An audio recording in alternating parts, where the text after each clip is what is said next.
All copied Rockefeller's structure. The trust allowed Rockefeller to control a nationwide monopoly while technically complying with state laws.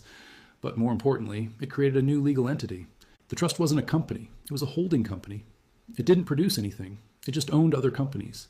The structure would evolve into the modern corporation, the parent company that owns subsidiaries, Berkshire Hathaway, Alphabet, Meta, Amazon. They're all descendants of Rockefeller's trust. By 1904, Standard Oil controlled 91% of oil refining in America and 85% of final sales. Rockefeller was the richest man in the world.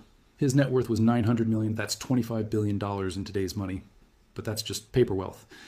At his peak in 1913, Rockefeller was worth $400 billion, inflation-adjusted dollars.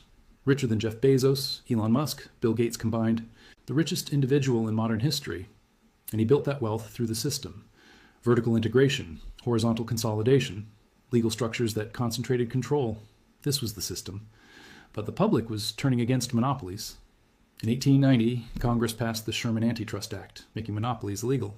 In 1906, investigative journalist Ida Tarbell published The History of the Standard Oil Company, exposing Rockefeller's tactics. Secret railroad rebates, predatory pricing, crushing competitors. The outcry was enormous. In 1911, the Supreme Court ruled that Standard Oil was an illegal monopoly and ordered it broken up into 34 separate companies.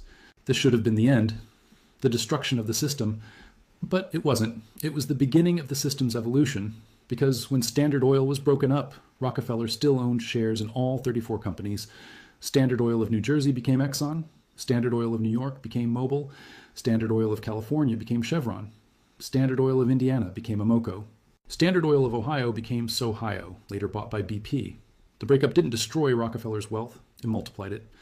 Before the breakup, Standard Oil stock was worth about $600 per share. After the breakup, the combined value of all 34 companies was worth over $2,000 per share. Rockefeller's wealth tripled. Why? Because the breakup forced each company to compete, which drove innovation and efficiency. And because breaking one monopoly into 34 companies that still dominated their regional markets wasn't really breaking up the monopoly, it was just reorganizing it. Today, most of those 34 companies have merged back together. Exxon and Mobil merged in 1999. Chevron bought Standard Oil of Kentucky and Gulf Oil. BP bought Amoco and Sohio. The Standard Oil monopoly that was broken up in 1911 has essentially reconsolidated into Exxon, Mobil, Chevron, and BP. The system broke itself up to avoid regulation, then quietly put itself back together over 100 years. But Standard Oil isn't even Rockefeller's most enduring legacy. The real legacy is the system itself. The methods, the structures, the playbook. Let me show you how it's being used right now. Amazon uses vertical integration exactly like Rockefeller. Amazon started as an online bookstore. Now it controls the entire supply chain.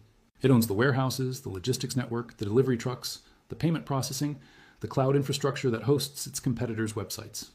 Amazon Web Services, AWS, generates $90 billion in annual revenue. That's more than Amazon's retail profit. Rockefeller controlled refineries, railroads, and distribution. Amazon controls retail, logistics, and cloud computing. Same playbook, different century. Amazon also uses horizontal consolidation. It buys competitors, Whole Foods, Zappos, Twitch, Ring, MGM Studios, over 100 acquisitions. When it can't buy a competitor, it copies their products and undercuts their prices using data from its own marketplace. Third-party sellers report their sales data to Amazon. Amazon analyzes that data, identifies successful products, creates Amazon Basics versions, and promotes them above the original. This is the modern version of Rockefeller's price war, legal, barely regulated, and devastatingly effective. Google uses the trust structure. Alphabet is a holding company that owns Google, YouTube, Waymo, DeepMind, Verily, and dozens of other subsidiaries. It's the Standard Oil Trust, one parent company controlling multiple operating companies. This structure shields the parent from liability, allows tax optimization across jurisdictions, and makes regulatory breakup complicated because each subsidiary is technically separate. Pharmaceutical companies use Rockefeller's regulatory capture strategy. Rockefeller didn't just compete in markets, he shaped the rules. He lobbied for railroad regulations that favored Standard Oil. He worked with politicians to set standards for kerosene that his refineries could meet, but competitors couldn't. Today, pharmaceutical companies do the same. They fund the FDA through user fees. They lobby for patent extensions. They write the regulations they're supposedly regulated by. Pfizer, Johnson & Johnson, Merck, they learned from Rockefeller. Control the regulators, and you control the market. The financial sector uses holding company structures.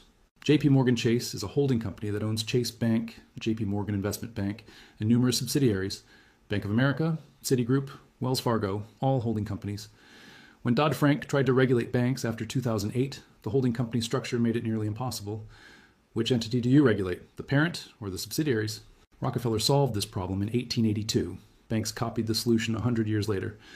And then there's philanthropy, Rockefeller's final innovation.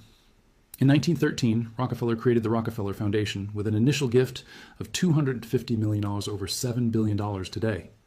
The foundation funded medical research, education, and public health.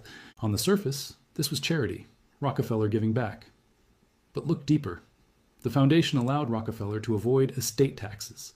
It gave him control over which universities received funding, which meant control over what was taught and researched. It bought him legitimacy. The man who destroyed thousands of competitors was now a philanthropist. The most hated man in America became a beloved benefactor.